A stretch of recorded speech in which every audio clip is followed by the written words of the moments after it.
Learn how small habits can have a big impact on your life. What positive change would you like to make in your life? Maybe you want to eat healthier.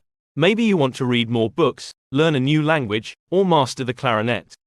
Whatever changes you'd like to make, actually making them and sticking to them is easier said than done. Just wanting to eat more salad doesn't actually mean you will.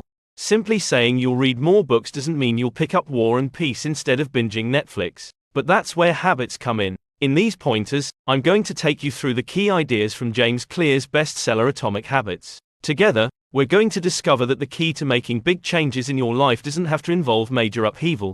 You don't need to revolutionize your behavior or reinvent yourself. Rather, you can make tiny changes to your behavior, which, when repeated time and time again, will become habits that can lead to big results. Small habits can have a surprisingly powerful impact on your life. To kick things off, I want you to imagine a plane preparing to take off from Los Angeles. The plane's destination is New York City. The pilot enters all the correct information into the plane's computer, and the plane takes off heading in the right direction.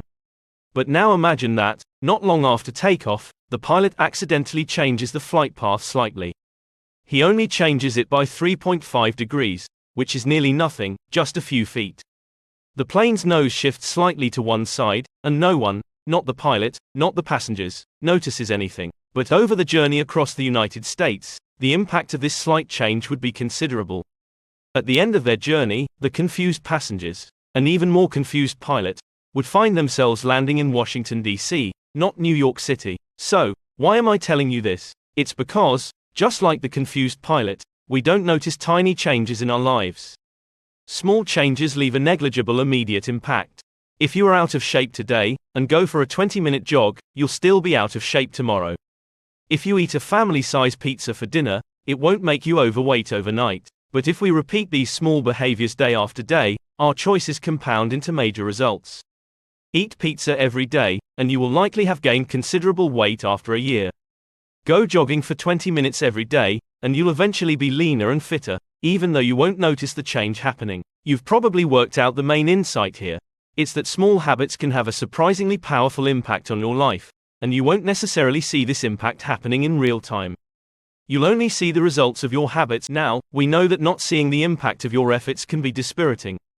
If this is happening to you, if you're feeling discouraged by the lack of immediate positive change, then it's important to try to focus on your current trajectory rather than your current results. Let's say you have little money in the bank, but you are saving something each month. Your current results might not be that great. Your nest egg is still pretty small. But you can be confident that your trajectory is right. Keep going in this direction and, in a few months or a few years, you will notice a major improvement. When the lack of perceived progress gets you down, remember that you're doing the right things and that you're moving in the right direction. But how do you get yourself on the right trajectory? You need to develop habits. In the next pointer, we'll learn how they are built. Habits are automated behaviors that we've learned from experience. When you walk into a dark room, you don't think about what to do next. You instinctively reach for a light switch. Reaching for a light switch is a habit. It's a behavior that you've repeated so many times that it now happens automatically. Habits like this dominate our lives, from brushing our teeth to driving our car. They are immensely powerful, but how are they formed? In the 19th century, a psychologist named Edward Thorndike tried to answer this question. First, he placed some cats inside a black box. Then, he timed how long it took them to escape. To start with, each cat behaved exactly as you'd expect when placed inside a box. It desperately looked for a way of escape. It sniffed and pawed at the corners, it clawed at the walls. Eventually, the cat would find a lever that, when pressed, would open a door, enabling it to escape. Thorndike then took the cats that had successfully escaped and repeated the experiment. He placed them back inside the box. And what did he find? After being put in the box a few times, each cat learned the trick. Rather than scrambling around for a minute or more, the cats went straight for the lever. After 20 or 30 attempts, the average cat could escape in just 6 seconds. In other words, the process of getting out of the box had become habitual for the cats. With his experiment, Thorndike had discovered something important. Behaviors that give satisfying consequences, in this case, gaining freedom, tend to be repeated until they become automatic. We've learned a lot more about habits in the decades after Thorndike's experiment. We now know that habits are made up of 4 distinct elements. First, there's the cue, or a trigger to act. Walking into a dark room cues you to perform an action that will allow you to see. Then comes a craving for a change in state, in this case, from darkness to light. Then comes a response, or action, flicking the light switch.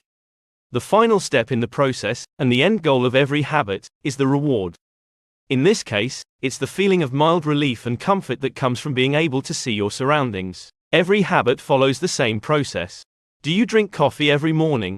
Waking up is your cue, triggering a craving to feel alert. Your response is to drag yourself out of bed and make a cup of joe. Your reward is feeling wide awake and ready to face the world. Okay, now that you have an idea of how habits work, let's look at how you can develop good habits that can change your life for the better. Building new habits requires hard-to-miss cues and a plan of action. So, we have just discovered how habits are formed. Let's briefly recap. A habit consists of 4 things: a cue, a trigger that gets you to act; a craving, a desire you want to achieve; a response, the action of the habit itself; and a reward, the positive feeling you get from completing the habit. Once you know how they work, you can start to hack the habit-forming process to get good, productive habits to stick. Let's say you're desperate to learn the guitar. You've got your instrument, you've picked up the basics, but you struggle to keep up with practice. Each morning, you tell yourself that you'll play later on, but the end of the day soon comes, and you haven't picked up your guitar once. But now that you know the secrets to building a habit, you can use it to your advantage. In this case, you want to make the cue to pick up your guitar impossible to miss. Instead of keeping your instrument in the cupboard or in the corner of your spare room, leave it right in the middle of your living room, in full view. Make your cue visible and unmissable. This will make it easier to turn your desire to practice into a habit. Changing your environment to put your cues front and center will help, but if you want to perfect your triggers even more, you can use what's known as implementation intentions. So what are these? When it comes to setting good habits, most of us tend to be too vague about our intentions. We say, "I'm going to eat better," or "I'm going to learn guitar." And we simply hope that we'll follow through. An implementation intention can help us move beyond the vague intention. Implementation intentions introduce a clear plan of action. They help you set out when and where you'll carry out the habit you'd like to cultivate. Okay, let's return to our guitar example. Instead of telling yourself that you're going to practice guitar sometime this week, tell yourself, "On Monday, Wednesday, and Friday, when the alarm goes off, the first thing I'll do is pick up my guitar and practice for 1 hour." And don't forget to leave your guitar in the middle of the room. By creating an implementation intention, you'll give yourself both a clear plan and an obvious clue, and it may surprise you how much easier it will be to build a positive habit. Let's take a little pause in our exploration here. So you might be wondering, this all sounds quite plausible, but does it really work? Can I actually tweak my environment and make it easy to form positive habits? Sounds good on paper, right? But in practice? To answer the question, let's look at the work of Anne Thorndike, a doctor based in Boston, and in case you're wondering, she isn't related to the cat lover, Edward Thorndike. Dr. Anne Thorndike faced a problem most health professionals face. She wanted to help her patients improve their diets and their snacking habits. But she also knew that making a conscious decision to eat healthier can be hard. It takes a lot of willpower and discipline, and not all of us have endless supplies of willpower and discipline. So, Anne Thorndike and her colleagues designed a test. As part of the experiment, she had the hospital cafeteria rearranged. The soda in the refrigerators next to the cash registers was replaced with bottled water, and baskets of bottled water were placed all around the cafeteria.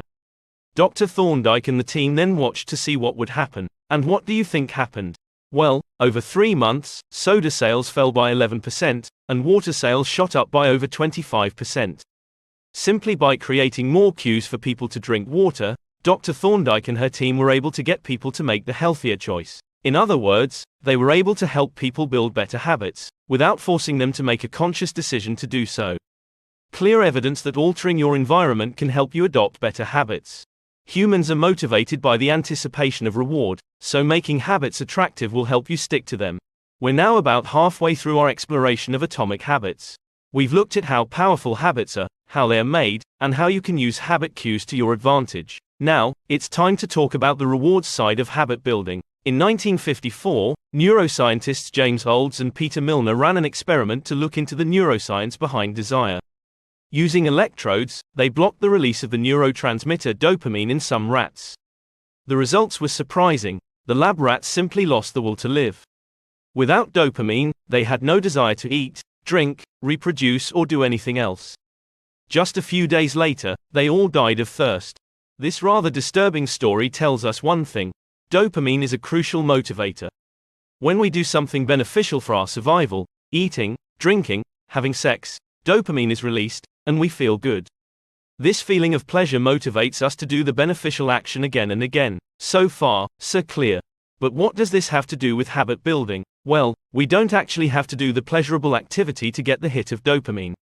The mere anticipation of doing something pleasurable is enough to get the dopamine flowing. In the brain's reward system, desiring something is on par with getting something. We can turn this to our advantage. When building our new habit, if we make it something we look forward to, we'll be much more likely to follow through and actually do it. Here's where I'd like to introduce you to the concept of temptation bundling. Temptation bundling is where you take a behavior that you think of as important but unappealing and link it to a behavior that you're drawn to. This is how you can use dopamine to your advantage when building a new habit. Consider the story of Ronan Byrne, an engineering student from Ireland. Ronan knew he should exercise more, but he got little enjoyment from working out. However, he did enjoy watching Netflix. So Ronan hacked an exercise bike. He connected the bike to his laptop and wrote some code that only allowed Netflix to run if he was cycling at a certain speed. By linking exercise to a behavior that he was naturally drawn to, he transformed a distasteful activity into a pleasurable one. You don't have to engineer a complex Netflix, exercise bike contraption to apply this to your own life. There are easier ways to do this. For example, if you need to work out, but you want to catch up on the latest list gossip, you could commit to only reading magazines while at the gym. Or if you want to watch sports, but you need to make sales calls, promise yourself a half hour of ESPN after you talk to your 10th prospect. Just find a way of making those unattractive but important tasks enjoyable, and you'll be surfing a wave of dopamine and creating positive habits at the same time. If you want to build a new habit, make that habit as easy to adopt as possible. Making a habit pleasurable is a surefire way to make it stick. Another way we can hack the habit building process is to make it easy. Easy behaviors dominate our lives. We scroll through social media or munch through a bag of potato chips because these are easy things to do.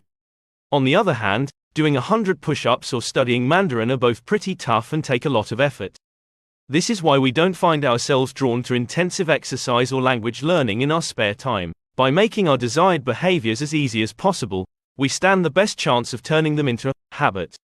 And the good news is, there are various ways we can make this happen. The first way is by reducing friction. Here's what it means. James Clear has always been hopeless at sending greeting cards. His wife, though, never misses an occasion to send a card. And there's a clear reason for this. She keeps a box of greeting cards at home, pre-sorted by occasion. This little bit of preparation makes it easier to send congratulations or condolences or whatever is called for. She doesn't have to go out and buy a card when someone gets married or gets a new job, and this reduces the friction involved in sending one. Friction is a two-way process. You can reduce friction to turn a beneficial behavior into a habit, but you can also increase friction if you want to kill a bad habit. So, if you want to waste less time in front of the TV, unplug it and take the batteries out of the remote. This will introduce enough friction to ensure you only watch when you really want to. So that's friction. The second trick for making a habit easier in the long term is what's known as the 2-minute rule. This is a way to make any new activity feel manageable. The principle is that any behavior can be distilled into a habit that is doable within 2 minutes. So, if you want to read more, don't commit to reading one book every week. Instead, make a habit of reading 2 pages per night. Or, if you want to run a marathon, commit to simply putting on your running gear every day after work. The 2-minute rule is a way to build easily achievable habits, small accomplishments that can lead you to greater things. Once you've pulled on your running shoes, you'll probably head out for a run. Once you've read 2 pages, you'll likely continue. Simply getting started is the first and most important step toward doing something. Making your habits immediately satisfying is essential to effective behavior change. We're getting closer to the end now. But before we're done, let's talk about the final rule for using habits to improve your life. And to do this, we need a story. It's the story of a very successful public health researcher named Stephen Luby. Back in the 1990s, Luby was working in a neighborhood of Karachi, Pakistan, and was excellent at his job. He reduced diarrhea among the local children by a huge 52%. He also cut pneumonia rates by 48% and the rate of skin infection by 35%. So what was his secret? Nice soap. Yes, that's right. Luby's huge public health achievements were the result of nice soap. Luby knew that hand washing and basic sanitation were essential to reducing illness. The locals understood this, too. But they just weren't turning their knowledge into a habit. Everything changed when Luby worked with Procter & Gamble to introduce a premium soap into the neighborhood for free. Overnight, hand washing became a satisfying experience. The new soap lathered easily and smelled delightful. Suddenly, everyone was washing their hands because it was now a pleasing activity. Stephen Luby's story illustrates the final and most important rule for behavioral change. Habits need to be satisfying. Making good behaviors satisfying can be difficult. This is due to human evolution. Today, we live in what is known as a delayed return environment. You turn up at the office today, but the return, a paycheck, doesn't come until the end of the month. You go to the gym in the morning, but you don't lose weight overnight. Unfortunately, our brains evolved to cope with an immediate return environment. Our distant ancestors weren't thinking about long-term returns like saving for retirement or sticking to a diet. They were focused on immediate concerns like finding their next meal, seeking shelter, and staying alert enough to escape any nearby saber-toothed tigers. This focus on immediate returns can encourage bad habits. Smoking may give you lung cancer in 20 years, but, in the moment, it relieves your stress and the craving for nicotine. The immediate hit from your cigarette will likely override the long-term costs to your health. All this means is that when pursuing habits with a delayed return, you need to try to attach some immediate gratification to them. I can explain this best by using the experiences of a couple the author knows. This couple wanted to eat out less, cook more, get healthier and save money. These are goals with delayed returns. To give their objectives a little immediate return kick, they opened a savings account called Trip to Europe. Every time they avoided a meal out, they transferred $50 to the account. The short-term satisfaction of seeing $50 land in that savings account provided the immediate gratification they needed to keep them on track for the ultimate, longer-term reward. Create a framework to keep your habits on track, using trackers and contracts. Okay, so we've learned how to build great habits. But no matter how pleasurable and satisfying we make our habits, we may still fail to maintain them. So in this final piece, let's take a look at how we can stick to our good intentions. One simple trick for making new habits stick is called habit tracking. Throughout history, many people have succeeded by keeping a record of their habits. One of the most well-known is Benjamin Franklin. From the age of 20, Franklin kept a notebook where he recorded adherence to 13 personal virtues. These virtues included aims like avoiding frivolous conversation and to always be doing something useful. Each night, Franklin would record his progress in each area. You can follow Franklin's habit tracking lead by using a simple calendar or diary, and crossing off every day that you stick with your chosen behaviors. You'll find it effective. Habit tracking is itself an attractive and satisfying habit. The anticipation and action of crossing off each day will feel good and keep you motivated. The next thing I recommend you do is to develop a habit contract that imposes negative consequences if you fail to stay on track. Brian Harris is an entrepreneur from Nashville, and he took his habit contract very seriously. In a contract signed by him, his wife, and his personal trainer, he committed to get his weight down to 200 pounds. He identified specific habits that would help get him there. These included tracking his food intake each day and weighing himself each week. He then set up penalties for not doing those things.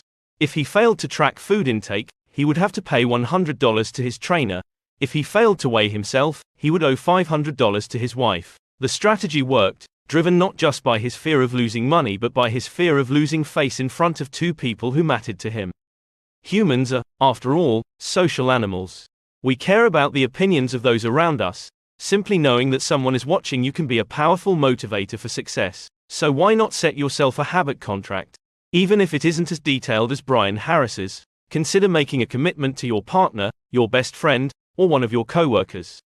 If you agree upon a set of consequences for failing to follow through, you'll be much more likely to stick to your habits. And as we've seen, sticking to a positive habit, however small, is a surefire way to achieve big things in life. So, we've reached the end of the summary. Here's what we've learned. A tiny change in your behavior will not transform your life overnight.